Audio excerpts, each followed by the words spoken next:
Hello friends, welcome to Geeky Computer Exam. So in today's class we will discuss some objective questions. ठीक है, तो अब से हम लोग क्या करेंगे कि सब्जेक्टिव और ऑब्जेक्टिव जो है वो एक दिन डिस्कस ना करके, ठीक है, एक दिन सब्जेक्टिव करेंगे डिस्कस और फिर एक दिन ऑब्जेक्टिव डिस्कस करेंगे क्वेश्चंस। तो इसमें टोटल हम लोग 30 क्वेश्चंस के आसपास डिस्कस करने वाले हैं आज के क्लास में। तो चलिए स्टार्ट करते हैं। पहला क्वेश्चन जो हमारा है कि what is database normalization. Database normalization क्या है? देखिए, डेटाबेस नॉर्मलाइजेशन क्या है कि सबसे पहली बात कि जो हमने आपको बताया था, जो हमारा क्लास था कि इंसर्शन, अपडेशन और डिलीशन अनोमली को हम लोग जो है वो एड्रेस करते हैं, ठीक है, कि वैसा कोई इशू नहीं आए। और साथ ही साथ क्या है कि डेटा रिडंडेंसी जो है वो कम से कम हो, एकदम मिनिमाइज हो जाए, या मतलब कम से कम हो। तो मतलब कि एक ही डेटा बार बार आप कई जगह स्टोर कर रहे हैं, तो उसके लिए भी जो है हम लोग डेटाबेस नॉर्मलाइजेशन करते हैं। तो हमारा आंसर क्या हो जाएगा? Reducing data redundancy. ठीक है, नेक्स्ट क्वेश्चन क्या है? Which normal form deals with partial dependency. देखिए, यदि आपको याद होगा, ठीक है, तो हमारा जो सेकेंड नॉर्मल फॉर्म था, सेकेंड नॉर्मल फॉर्म के लिए प्री रिक्विजिट कंडीशन क्या था? कोई भी टेबल सेकेंड नॉर्मल फॉर्म में है कि नहीं है। तो यदि है तो कैसे पता चलेगा? तो उसके लिए सबसे पहला क्या था कि उसे फर्स्ट एनएफ में होना चाहिए, और सेकेंड क्या था कि there should not be any partial dependency, partial dependency नहीं हो। तो अब क्या है कि which normal form deals with partial dependency? तो सेकेंड नॉर्मल फॉर्म, ठीक है। इस सेकेंड नॉर्मल फॉर्म में क्या होता है कि हम लोग पार्शियल डिपेंडेंसी को हटाते हैं। नेक्स्ट क्वेश्चन भी इसी से रिलेटेड है, ठीक है, मैंने बस लैंग्वेज चेंज कर दिया है समझाने के लिए कि which normal form ensures that no partial dependency in a table. तो अगेन सेकेंड नॉर्मल फॉर्म, यदि किसी भी टेबल को सेकेंड नॉर्मल फॉर्म में लाना है तो क्या करना पड़ेगा? आपको पार्शियल डिपेंडेंसीज को हटाना पड़ेगा, ठीक है। Next question, which normal form ensure that there are no transitive dependencies in a table. तो जब भी हम ट्रांजिटिव डिपेंडेंसीज की बात करते हैं, ठीक है, तो वो कौन सा नॉर्मल फॉर्म होता है? वो होता है थर्ड नॉर्मल फॉर्म, ठीक है, वो होता है third normal form. Second normal form में क्या है हमारा? पार्शियल डिपेंडेंसी, ऐसे ही रिवाइज करने के लिए, ठीक है, पार्शियल डिपेंडेंसी। और थर्ड नॉर्मल फॉर्म में हमारा क्या है? Transitive dependency. ये हमें याद रखना है, ठीक है, ट्रांजिटिव डिपेंडेंसी, ठीक है। नेक्स्ट क्या है? In which normal form should all non prime attribute be functionally dependent on the super key. ये कौन से में होता है? ये होता है BCNF में। All non prime attribute be functionally dependent on the super key, ये होता है BCNF में, बॉयज कोड नॉर्मल फॉर्म में। नॉर्मल फॉर्म जो हमारा होता है वो कैसे होता है? पहला हो गया फर्स्ट NF, दूसरा हो गया सेकेंड NF, तीसरा हो गया थर्ड NF, और फोर्थ मतलब होता है BCNF, और देन इसको हम लोग 3.5 NF भी कहते हैं, और देन हमारा होता है 4 NF। देखिए, किसी भी जो हमारा छोटा मोटा प्रोजेक्ट जो भी बनता है तो उसमें थर्ड नॉर्मल फॉर्म तक सफिशियंट होता है, क्योंकि जैसे आप ज़्यादा नॉर्मलाइजेशन करोगे ना तो फिर इशू आता है। इशू क्या आता है कि आपका एक्सेस टाइम बढ़ जाएगा, ठीक है। तो डी नॉर्मलाइजेशन भी कभी कभी हम करते हैं, लेकिन हमें उधर नहीं जाना है अभी। हमें बस ये देखना था कि all non prime attribute be functionally dependent on the super key, तो ये होता है किसमें? ये होता है BCNF में। नेक्स्ट क्वेश्चन क्या है कि which normal form requires a table to be in first NF and have no partial dependencies. तो ये कौन सा हो जाएगा? अगेन सेकेंड नॉर्मल फॉर्म, ठीक है। लैंग्वेज को चेंज कर करके हम लोग जो है वो क्वेश्चन चेंज कर रहे हैं, ठीक है। Next, what is the primary goal of fourth normal form. Fourth normal form जो है वो इसमें क्या होता है? तो देखिए, फोर्थ नॉर्मल फॉर्म में हम लोग करते हैं मल्टी वैल्यूड डिपेंडेंसी जो है इसको हटाते हैं, मल्टी वैल्यूड डिपेंडेंसीज को हटाते हैं, ये हो जाएगा फोर्थ नॉर्मल फॉर्म, ठीक है।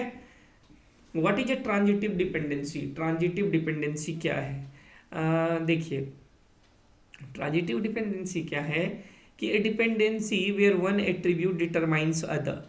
इसका एग्जांपल मैं आपको देता हूँ। जैसे आपने डिराइव्ड एट्रीब्यूट भी पढ़ा होगा, है ना। अब ट्रांजिटिव में क्या होता है, यदि हम बोलते हैं एक्स इज डिटरमाइनिंग वाई, ये जो है वाई को डिटरमाइन कर रहा है, ठीक है। ऐसे तो वन एट्रीब्यूट डिटरमाइंस अदर, इसका एक एग्जांपल हम लोग ले सकते हैं कि डेट ऑफ बर्थ से जो है वो एज डिराइव होता है, ठीक है। डेट ऑफ बर्थ से एज हम लोग डिराइव करते हैं। तो ट्रांजिटिव डिपेंडेंसीज क्या है कि ये dependency where one attribute determines other, ठीक है। ठीक है, नेक्स्ट क्या है, which normal form ensures that there are no repeating groups in a table. तो no repeating groups in a table है तो ये होता है फर्स्ट नॉर्मल फॉर्म। ये क्या होगा, फर्स्ट नॉर्मल फॉर्म। नेक्स्ट क्या है, which of the following is not a benefit of normalization. Normalization का बेनिफिट कौन सा इसमें नहीं है? तो नॉर्मलाइजेशन कौन सा बेनिफिट नहीं है, तो ये है फास्टर क्वेरी परफॉर्मेंस। और सिंपल सा लॉजिकल है। देखिए, नॉर्मलाइजेशन में जनरली होता क्या है कि एक बड़ा टेबल को आप छोटे छोटे टेबल में तोड़ते जाते हैं और फिर रेफरेंसेज होता है, फॉरेन की, प्राइमरी की, ये वो रिलेशन होता है। तो अब मान लीजिए कि हम ना जब क्वेरी करेंगे तो फिर तीनों टेबल का यूज़ आप करोगे एक साथ, तो फास्टर क्वेरी परफॉर्मेंस कहाँ से होगा, है ना। तो इसीलिए ये बेनिफिट जो नहीं है तो वो ये है, फास्टर क्वेरी परफॉर्मेंस नहीं होता है। नेक्स्ट क्या है, which normal form allows a table to have no partial और transitive dependencies and all attribute are functionally dependent on the primary key. तो ये कौन से नॉर्मल फॉर्म में होता है, तो ये हमारा होता है BCNF में। नो पार्शियल और ट्रांजिटिव डिपेंडेंसीज, पार्शियल हो गया सेकेंड NF का और ट्रांजिटिव हो गया थर्ड नॉर्मल फॉर्म का, and all attribute are functionally dependent on the primary key. तो ये होता है BCNF में, ठीक है। What is a foreign key? Foreign key जो है वो क्या होता है, तो फॉरेन की होता है क्या, N attribute that references another tables primary key.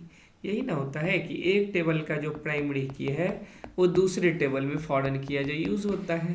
जो एम्प्लॉय डिपार्टमेंट वाला मैंने कई बार एग्जाम्पल बताया हूँ, लेक्चर में भी है, आप वहाँ देख सकते हैं, ठीक है। नेक्स्ट क्या है, what is the process of decomposing a table into smaller tables to achieve higher normal forms called। तो उसको हम लोग क्या बोलते हैं, तो नॉर्मलाइजेशन बोलते हैं, ठीक है। नेक्स्ट क्या है, what is a primary key? Primary key जो है वो क्या है, तो an attribute that uniquely identifies each row in a table is called primary key, primary key, ठीक है। An attribute that uniquely identifies each row in a table is called primary key। Candidate key क्या है, देखिए, an attribute that is unique and can be used as a primary key, ठीक है। मान लीजिए कि हमारा कोई टेबल है, उसमें बहुत सारे एट्रीब्यूट है, उसमें हो सकता है कि एक से ज़्यादा एट्रीब्यूट हो जो एज ए प्राइमरी की यूज हो सकता है, लेकिन है क्या कि एक टाइम पे तो आप एक ही प्राइमरी की का यूज करोगे, तो जो कि बच जाएगा ना वो क्या हो जाएगा, कैंडिडेट की। जो कि आप यूज नहीं करेंगे तो वो हो जाएगा कैंडिडेट की, ठीक है। नेक्स्ट हमारा है, what is a transaction in DBMS। DBMS में जो है वो ट्रांजेक्शन किसे बोलते हैं, तो ट्रांजेक्शन होता है एक कलेक्शन ऑफ डेटाबेस ऑपरेशन, यानी जब आप बहुत सारा ऑपरेशन एक साथ डेटाबेस पे करते हैं तो उसे हम ट्रांजेक्शन बोलते हैं, ठीक है। नेक्स्ट क्या है, which property of transaction ensure that it brings the database from one consistent state to another. तो इसको हम लोग बोलते हैं कंसिस्टेंसी।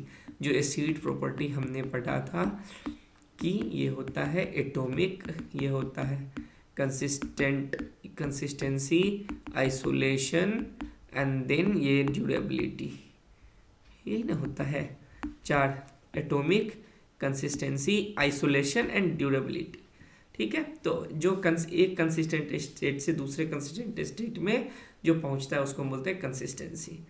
नेक्स्ट क्या है, which of the following is not an acid property of a transaction. तो एटोमिसिटी है, आइसोलेशन है, ड्यूरेबिलिटी है, क्या नहीं है, तो कमिटमेंट नहीं है। तो आंसर सी हो जाएगा।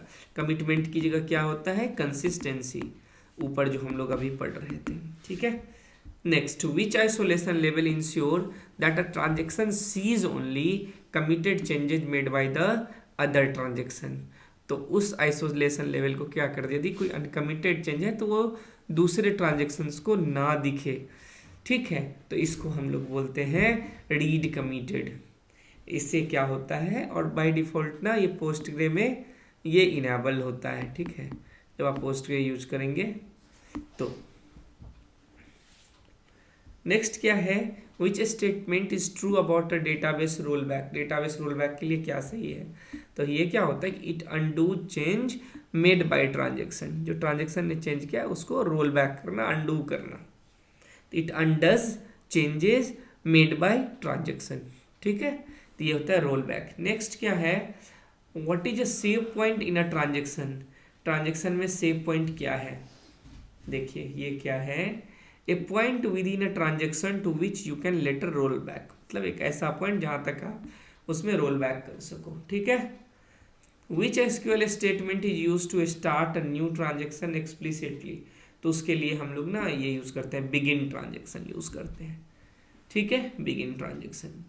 What is the primary purpose of commit statement in a transaction. In transaction में कमिट स्टेटमेंट का क्या मतलब होता है, तो उसका मतलब होता है to save changes made in the transaction. जो भी ट्रांजेक्शन में हमने चेंज किया है उसको परमानेंटली सेव करना, ठीक है। नेक्स्ट क्या है, which of the following is true about a deadlock in a transaction.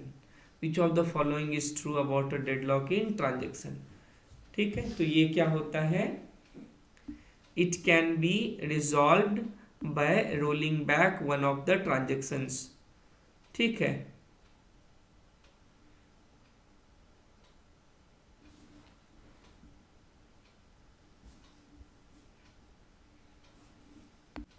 देखिए हमारा क्वेश्चन क्या है, which of the following true about deadlock in a transaction. देखिए डेडलॉक में क्या होता है कि बहुत सारे ट्रांजेक्शन, मान लीजिए कि एक ट्रांजेक्शन जिस रिसोर्स के लिए वेट कर रहा है, दूसरा ट्रांजेक्शन उसको पकड़ के बैठा हुआ है और वो किसी और रिसोर्स के लिए वेट कर रहा है, और फिर उसमें भी वैसा ही है, जो रिसोर्स के लिए वो वेट कर रहा है हो सकता है वो कोई और होल्ड कर रखा है।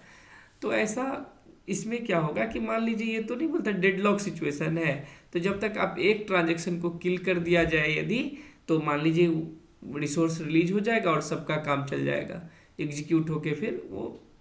तो इसमें क्या होता है कि डेडलॉक यदि आता है तो उसमें क्या करना पड़ता है, किसी एक ना एक ट्रांजेक्शन को यदि हम रोल बैक कर लेंगे तो ट्रांजेक्शन सक्सेस हो जाएगा। तो which of the following is true about a deadlock in a transaction, तो it can be resolved by rolling back one of the transaction, ठीक है। नेक्स्ट क्या है, what is the primary goal of the isolation property in a transaction. Primary goal जो है वो isolation का क्या होता है, तो to maintain data consistency, to maintain data consistency, ठीक है। आइसोलेशन मतलब क्या है ना कि मान लीजिए कि एक ही डेटा पे बहुत सारा ट्रांजेक्शन काम कर रहा है लेकिन सब आइसोलेशन में करेंगे, ठीक है, एक दूसरे का इफेक्ट नहीं करेंगे, ठीक है। नेक्स्ट क्या है, which acid property ensure that one transaction is committed, its effect are permanent and will survive system failure. तो इसको हम लोग क्या बोलते हैं, ड्यूरेबिलिटी। आपने जो भी किया है चेंज वो चेंज रहेगा, ठीक है, इसको हम लोग बोलते हैं durability. What is the purpose of a transaction log in DBMS. DBMS में ट्रांजेक्शन लॉग का जो है वो क्या मतलब है, तो लॉग फाइल जब भी आप जनरेट करते हो, चाहे डीबीएमएस में करो, नॉर्मल प्रोजेक्ट में करो, तो इवेंट जो भी मान लीजिए जो भी इवेंट हो रहा है, ठीक है, उसको रिकॉर्ड करना, सिस्टम में क्या हो रहा है, क्या चेंजेस हो रहे हैं, ठीक है। तो यहाँ पर भी क्या हो जाएगा, to track changes made to the database. Database में यदि कोई कुछ चेंज करेगा तो वो पता चल जाएगा। What does the acid property atomicity means.